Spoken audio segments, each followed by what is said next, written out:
Halo Kak Dominik, Halo Gira, selamat Hari Pemuda Internasional.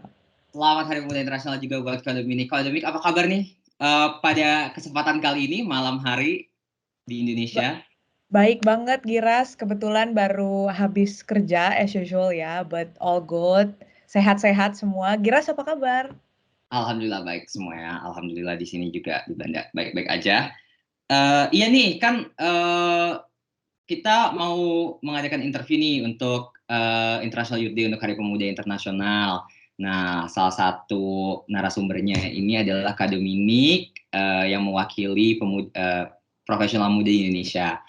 Nah, kira-kira Kak Dominik bisa nggak memperkenalkan diri Kak Dominik dan bagaimana sih kira-kira bisa nggak diceritakan masa mudanya Kak Dominik yang akhirnya sekarang memutuskan berkarir di Kementerian Luar Negeri Republik Indonesia seperti itu. Halo sebelumnya semuanya teman-teman yang mungkin sedang menonton interview saat ini. Namaku Dominic dan saat ini sedang mengikuti pelatihan diplomat Sekolah Dinas Luar Negeri di Kementerian Luar Negeri Republik Indonesia. Dan mungkin menjawab pertanyaan Giras tadi, sebelum menjadi diplomat, aku juga sudah menempuh pendidikan di Fakultas Hukum Universitas Indonesia dan peminatanku waktu itu adalah Hukum Internasional Publik. Setelah itu juga sempat beberapa tahun bekerja selama kurang lebih 2 tahun. Pertama di suatu political consulting firm dan setelah itu di Amnesty International seperti itu. Dan um, selama belajar gitu, memang aku sudah memiliki mimpi untuk menjadi diplomat gitu ya.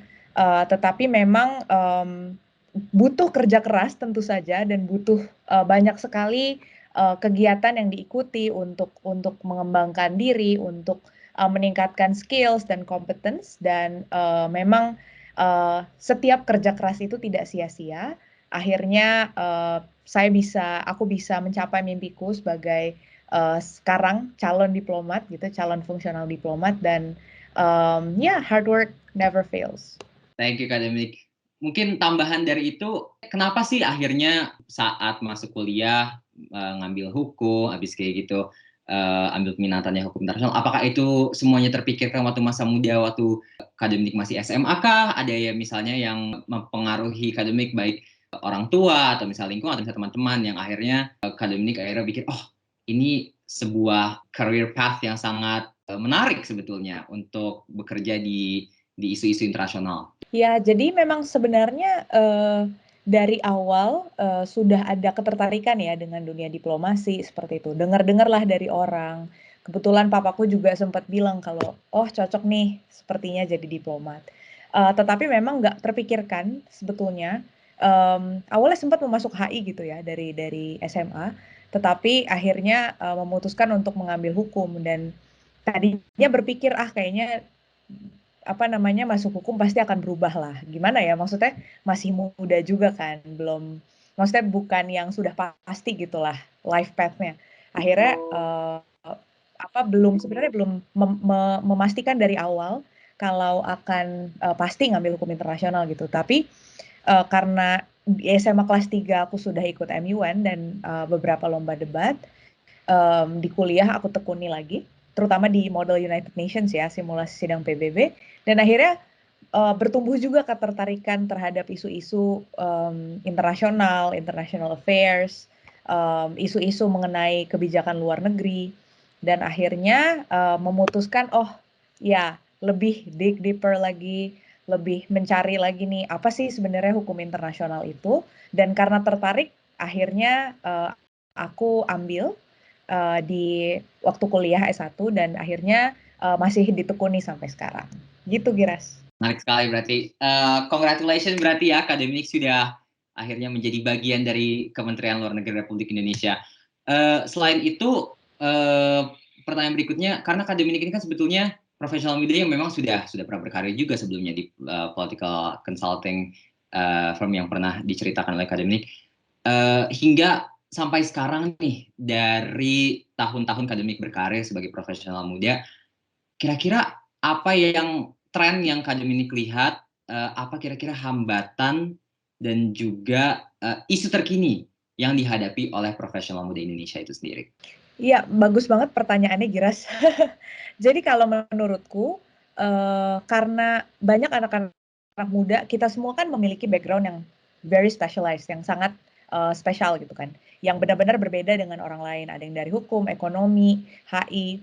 Nah, tetapi karena banyak sekali isu-isu yang mulai muncul sekarang ini, itu membutuhkan pendekatan yang sebenarnya lebih interseksional. Jadi lebih tidak hanya dibahas dari segi hukum saja atau dibahas dari segi ekonomi saja atau dibahas dari suatu keilmuan tertentu, tapi kita harus punya bird's eye view. Jadi pandangan yang lebih banyak dan melihat segala isu itu dari berbagai sudut pandang seperti itu. Dan itu yang pertama.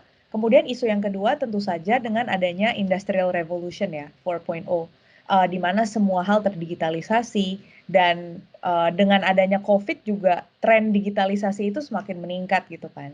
Dan it is very important for young people, sangat penting untuk young professionals, profesional muda itu untuk memiliki skill-skill yang terkait dengan digital gitu. Jadi misalnya cara mengolah data secara cepat seperti apa, kemudian bahkan riset secara efektif dengan mencari lewat Google misalnya, itu juga harus dilakukan dengan efektif seperti itu. Dan itulah apa namanya isu-isu yang kita hadapi.